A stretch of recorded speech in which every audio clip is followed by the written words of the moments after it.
مسئلہ رہا سفیر کا، ان کو سفیر نکالنے کی مشکل ہے، سفیر نکالنے کی قرارداد پیش کرنا مشکل تھی،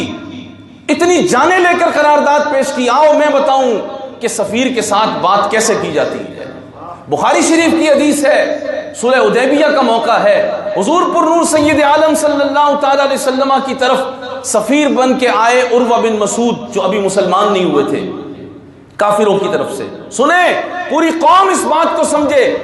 کہ سفیر سے بات کیسے کرنی ہے۔ سفیر بن کے آئے عروہ بن مسعود ثقفی، اور اہل عرب ان کی عقل پر اتنا اعتماد کرتے تھے، کہتے تھے کہ سب سے ذہین و فطین آدمی یہ ہے عرب میں۔ ان کو بھیجا سفیر بنا کر۔ جب وہ سفیر بن کے آئے، حضور نبی پاک علیہ الصلوۃ والسلام کے صحابہ کو دیکھ کر کہنے لگے، یہ مختلف قبیلوں کے لوگ جو آپ کے ساتھ اکٹھے ہوئے ہیں، حضرت ابو بکر صدیق ہیں، حضرت فاروق اعظم ہیں، حضرت بلال ہیں، حضرت سلمان ہیں، ان کے سارے قبیلے الگ الگ ہیں، یہ تو آپ کو چھوڑ جائیں گے، یہ تو آپ کو چھوڑ جائیں گے، آپ ان کے بھروسے پہ ہم سے جنگ کرنے کا ارادہ رکھتے ہیں۔ نبی پاک علیہ الصلوۃ والسلام کو عروہ بن مسعود نے یہ کہا،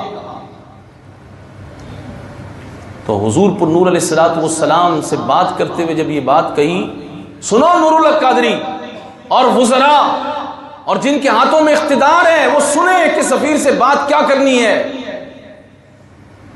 جب حضور نبی پاک علیہ الصلوۃ والسلام سے یہ بات کی کہ یہ آپ کے صحابہ آپ کو چھوڑ جائیں گے، اس کا مطلب سمجھے آپ؟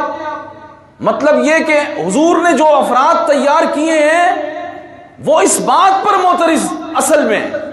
کہ حضور نے جن کو تیار کیا ہے وہ وفا نہیں کریں گے حضور سے۔ اللہ اکبر، سیدنا صدیق اکبر، جن کے بارے میں تمام لوگوں نے لکھا کہ اس امت میں سب سے حلیم الطبع کوئی شخص ہے تو وہ حضرت صدیق اکبر ہے۔ حلیم الطبع شخص ہیں آپ، بڑی قوت برداشت تھی آپ کے اندر، بڑے بڑے غم آپ پی جاتے تھے، بڑے بڑے معاملات کو آپ پی جاتے تھے، لیکن جب بات انہوں نے یہ کی عروہ بن مسعود نے، تو پھر سیدنا صدیق اکبر رضی اللہ تعالی عنہ نے اس کو جو جواب دیا،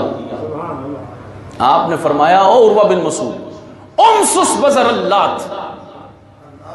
یہ عبارت صرف میں عربی زبان میں پڑھ رہا ہوں، اللہ کرے کہ میری یہ عبارت وہاں تک پہنچ جائے صرف، اور ترجمہ اسمبلی کے فلور پہ ہو، ترجمہ کرے نور الحق قادری،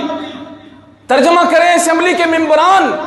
کہ سیدنا صدیق اکبر نے سفیر کو، رسول اللہ صلی اللہ تعالی علیہ وسلم کو جب اس نے تانا دیا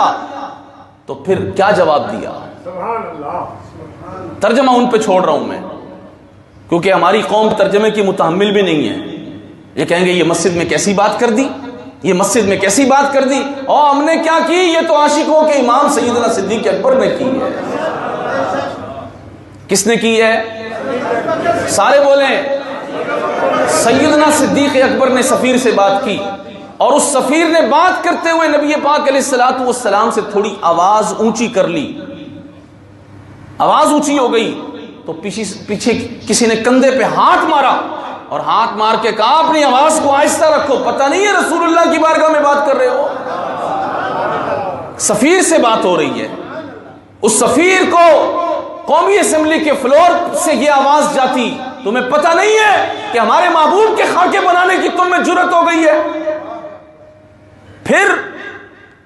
دوبارہ بات کرتے ہوئے اس سفیر نے ہاتھ اٹھایا اور حضور کی ریش مبارک تک منت کرنے کے لیے ایسے ہاتھ کر دیا، تو ہاتھ پر کسی نے تلوار کا دستہ مارا اور کہا، اپنا ہاتھ نیچے کرو، تمہیں پتہ نہیں ہے سامنے کون جلوہ فرما ہے، اگر اب کی بار تمہارا ہاتھ رسول اللہ کی طرف اٹھا تو کاٹ کے رکھ دیں گے۔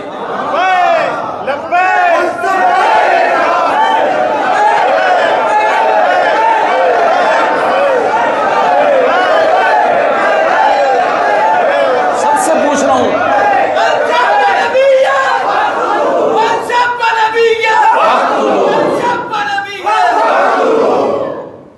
یہ جواب ہے سفیر کے لیے یہ جواب ہے، یہ جواب اسمبلی کے فلور پہ بخاری کی حدیث پڑھ کے سناؤ نا۔ تم کہتے ہو عاشق رسول ہے عمران خان اور اسمبلی کے سارے لوگ عاشق رسول ہیں، تو پھر سناؤ بخاری شریف کہ سفیر جب رسول اللہ کے بارے میں بات کرے تو اس کے ساتھ کیا کیا جاتا ہے، اور جب اس کے صدر نے بات کر دی تو اسی کا سفیر ہے نا۔ اس کو بتاؤ کہ ہم تمہارے ہاتھوں کو تمہارے گلوں کو کاٹ کے رکھ دیں گے، تم نے ہمارے نبی کے بارے میں بات کیسے کر دی ہے؟ یہ پیغام لکھ کے دو، قرارداد نہیں۔ اس کو باہر نکال کے اس کو کہو جاؤ اپنے باپ کو بول دو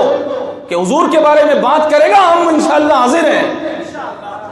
یہ جرأت عمران خان میں اور اس کے حواریوں میں ہو، اور نون لیگیے ہو یا پی پی کے لوگ ہوں، جتنے اسمبلی میں لوگ بیٹھے ہوئے ہیں ان میں یہ جرأت نہیں ہے۔ اگر یہ جرأت ہوتی تو وہ یہ کام کرتے جو انہوں نے کیا ہے۔